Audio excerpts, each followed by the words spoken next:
मैं सोच रही थी गांव जाकर बहुत सारे वीडियो बनाऊंगी, लेकिन इस गवार गांव में नेटवर्क ही नहीं पकड़ता।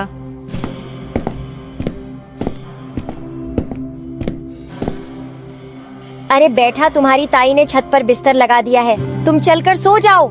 मैंने कितनी बार कहा है कि मुझे छत पर सोना पसंद नहीं है। मेरा बिस्तर नीचे ही लगा दो। मुझे लोगों के बीच में सोना अच्छा नहीं लगता।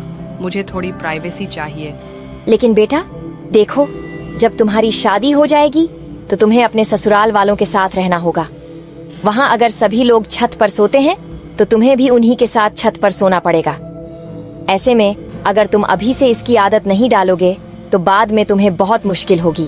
इसलिए बेहतर है कि तुम अभी से थोड़ा थोड़ा करके इसकी आदत डाल लो, ताकि आगे चलकर परेशानी ना हो।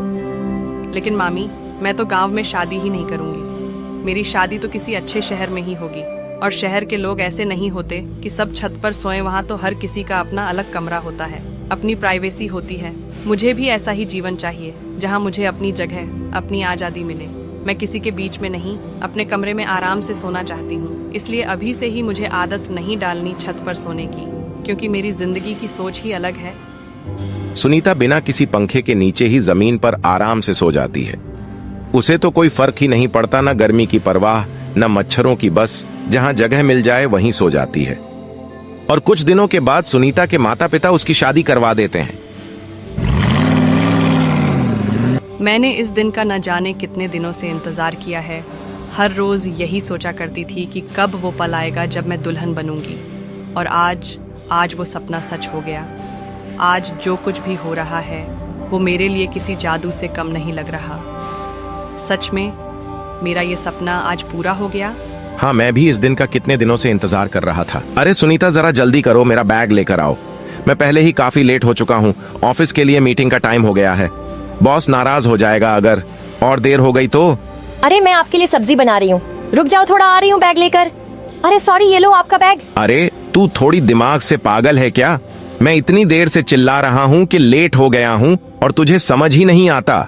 हर रोज यही हाल है ऑफिस के लिए, वैसे ही लेट हूँ और ऊपर से तू बिल्कुल टेंशन में नहीं लगती। अरे बेटा, इसको जब से घर लाए हैं ना, तब से ये ऐसे ही नखरे कर रही है। इन खाने में मन न किसी की सुनती है, हर बात पर मुंह बनाना, बस यही आदत पड़ गई है। इसे समझ में ही नहीं आता क्या करें अब इसके साथ। अरे माँ, अभी तो मैं ऑफिस जा रहा हूँ, लेकिन शाम को जब लौटूंगा ना, तब इसे ऐसा सबक सिखाऊंगा कि दोबारा ये हरकत करने से पहले 10 बार सोचेगी। हर रोज का नाटक हो गया है इसका। अरे साहब, मेरी बात ध्यान से सुनिए। मेरे पति और ससुराल वाले आज रात मुझे मारने की साजिश कर रहे हैं। मैंने पहले भी सहन किया, लेकिन अब मेरी जान को खतरा है। प्लीज आज रात को ही आ जाइए, वरना पता नहीं मेरे साथ क्या हो जाएगा। आपसे यही उम्मीद है बस। अरे मेम, आप टेंशन मत लीजिए, मैं आपकी बात समझ गया हूं और यकीन मानिए, मैं आज रात खुद आऊंगा। आपको किसी भी हाल में कुछ नहीं होने दूंगा। आप हिम्मत मत हारिए, मैं वक्त पर पहुंच जाऊंगा। प्लीज मुझे मत मारो। मुझसे गलती हो गई, लेकिन जानबूझकर नहीं की थी। मैं बहुत डर गई हूँ। सॉरी, मैं सच में माफी मांगती हूँ। प्लीज एक मौका दे दो, मुझे मत मारो। मैं अब कुछ नहीं कहूंगी, बस छोड़ दो मुझे। आज तो तुझे जिंदा नहीं छोड़ूंगा। तुझे मारकर मैं तेरे टुकड़े टुकड़े कर दूंगा और फिर वो सारे टुकड़े जंगल में फेंक आऊंगा, जहां कोई तुझे ढूंढ भी नहीं पाएगा। तूने जो किया है उसकी सजा तुझे आज ही मिलेगी। अरे रुक जा, भाग के कहां जाएगा? अभी तो तुझे जेल की हवा भी खानी है और वो रोज रोज के कोर्ट के चक्कर भी लगाने हैं। सोच ले, तेरा खेल अब खत्म होने वाला है। पार्ट 2 देखने के लिए कमेंट करें और लाइक एंड सब्सक्राइब भी कर देना।